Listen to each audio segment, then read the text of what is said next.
No fish, said a sign over the microwave in the break room in big crooked letters. And suddenly, I was in my hand-me-down clothes again, sinking low in a leather seat on a graffitied school bus in Queens.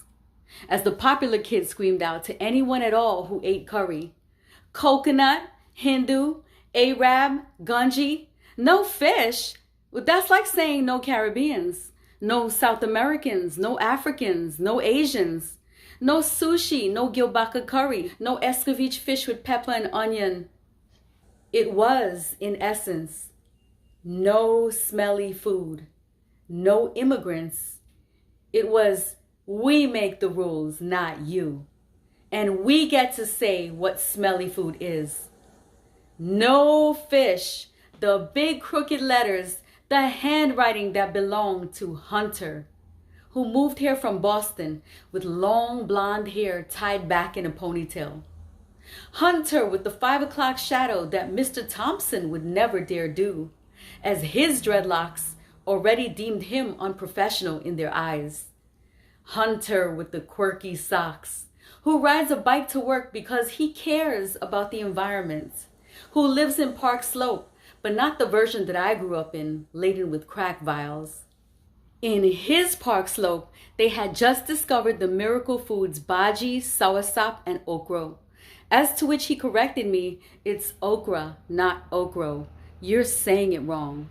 Hunter, who's a teacher like me, but somehow gets to walk around with the assistant principals to observe his fellow teachers, his feedback coloring their evaluations of us. No fish, because work is a neutral environment, a shared space, and people like Hunter get to determine what the norm of neutral is. Like the land that his ancestors took, he thinks that they own this shared space and that they're only sharing it with us. Like Guyana, with all the sugarcane my ancestors cut, packaged, and sold. Like pretzels from the snack machine that Mrs. Prasad now ate, forsaking the aloo and saltfish that she had brought for lunch. You see, pretzels have no smell. There is no remnant that it was once alive. Pretzels are processed, packaged, polite. Like Mr. Narayan, who doesn't think I can hear him switch from chutney to top 40 on his AirPods as soon as teachers who look like Hunter come into the room. Hunter has power. I must tread carefully. Hunter didn't go to an upper crust school. He couldn't quote Khalil Gibran or Shakespeare like our fish crew often did. Yet somehow all the brown folks went to him with questions that we already knew the answers to. Hunter, the unofficial king of the break room. It was bold for the four of us, me, Mrs. Prasad, Mr. Narayan, and Mr. Thompson, to have even started our fish crew. To let them smell the aroma of our homes, of our whole history, is like when your mother come for pick you up from school and talk your call name load for everybody for here. Shaki, come gal. It's like when you forget for do your chores and your father come looking for you using embarrassing words like ras. I say for bring your ras here and clean up this place. No. These people are not supposed to hear our call names, our full accents, our embarrassing words. They were not supposed to smell our curry and our strange fish. But they drive in every morning from their big houses in Long Island and bicycle from their brownstones in Brooklyn. Strange fish like hassa. Gross, it looks like a dinosaur, said our childhood friends on the block who came into our kitchen to drink our tap water. Or banga Mary, ooh, you eat it with the head still on, with pepper sauce? But I've chosen my lunchtime fish carefully. All I bring is salmon, pink and American. If only I could zap it for 30 seconds, but now Hunter is here, watching to see if his note worked. 20 minutes till break time is over. I had to say something, even if no one else would take my side.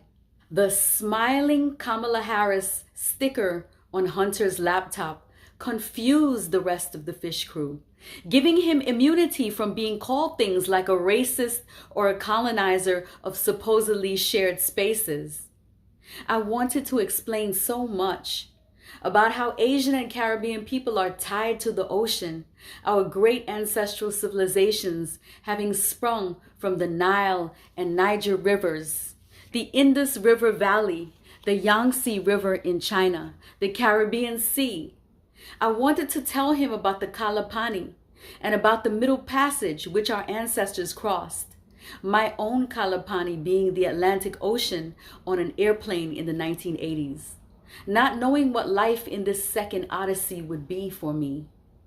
But now there was only 15 minutes left to break time. I wanted to say, I'm from Guyana, the land of many waters, and here you telling me no fish?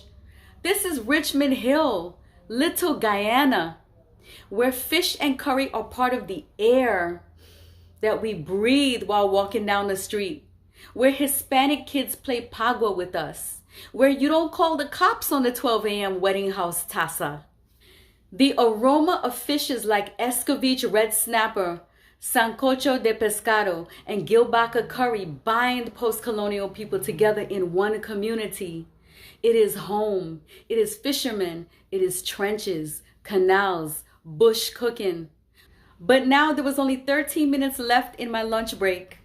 The only live fish Hunter probably encountered was one from a carnival, stifling in a dirty fishbowl, amusing him until it died an early death. Or tuna from a can, where he couldn't see its face or attach a memory and meaning to it. Or fish caught while on a fancy boat with his father, which they threw back because it was just for sport. I fantasized about pushing Hunter into the cold, dark trench that hugged my maternal grandmother's house in Unity Village, just for a few tickles from the piranha, an up-close experience with Mother Nature, just so he could know fish, and not just canned tuna from a factory. Hunter, you may not remember because of your tattoos and clothing, but once we were fish, before we started to walk, even in our mother's wombs, just swimming around, waiting for a chance to grow and be free. Yet you forgot and won't let me be me. The brown water of my homeland, brown like mud, molasses, Madrasi curry, like English tea, was a common bloodline for our Guyanese people. It was dark, like the uncertainty of what my Paraji's future would have held, being one of a few dozen women on a ship full of men, coming to a land that she knew nothing about, except that she would have to work on it. But she didn't know that it would be in the hot sun, with babies on her back, escaping violence and unwanted advances. The waters were dark and deep, like her distance from home, and the family she would never see again. 10 minutes left till break time is over. I cleared my throat. Hunter, I will eat fish in this shared space because this is my space too. And Marco's pasta with the feta cheese used to smell at first to me like a big athlete's foot. But you never heard me complain. You're not feeling the fish in the curry because your nose is closed. You have to open it like I did. To open your nose, you have to open your eyes first and see me. I am not Miss Samaru or Miss Ram, who everyone mistakes me for. We are not the same person. Get to know us. Open your ears when we say our names so that you can pronounce it right, like the long Greek and Italian surnames that we have learned to say, that we had to say right for our survival. None of us asked to be far-flung from home, not even you, whose ancestors were immigrants too. But we're here, like fishes, trying to make it upstream so that our legacies can live on. I will not just hide and survive. I will prosper and celebrate who I am in all spaces, including this break room. Miss Prasad, Mr. Thompson, and Mr. Narayan, who was never really playing music on his AirPod anyway, looked up and smiled. and I felt the strength of all my ancestors guiding me as I tore off the paper that read "No fish" in big crooked letters and ripped it up into pieces. It lay there in the garbage without dignity, like a last-minute lunch of canned tuna and pretzels from a snack machine.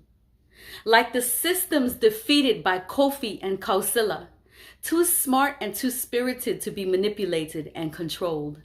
Like Rajkumari Singh, we will take up space everywhere we go, regardless of real and perceived limitations. Like the lines of the wheelchair that she saw as a prism and not as a prison. Rajkumari would say, let us take up space, let us share space, let us truly experience one another by filling the air with our culture, our music, our curry, and with our fish. This is how we make it upstream. Thank you.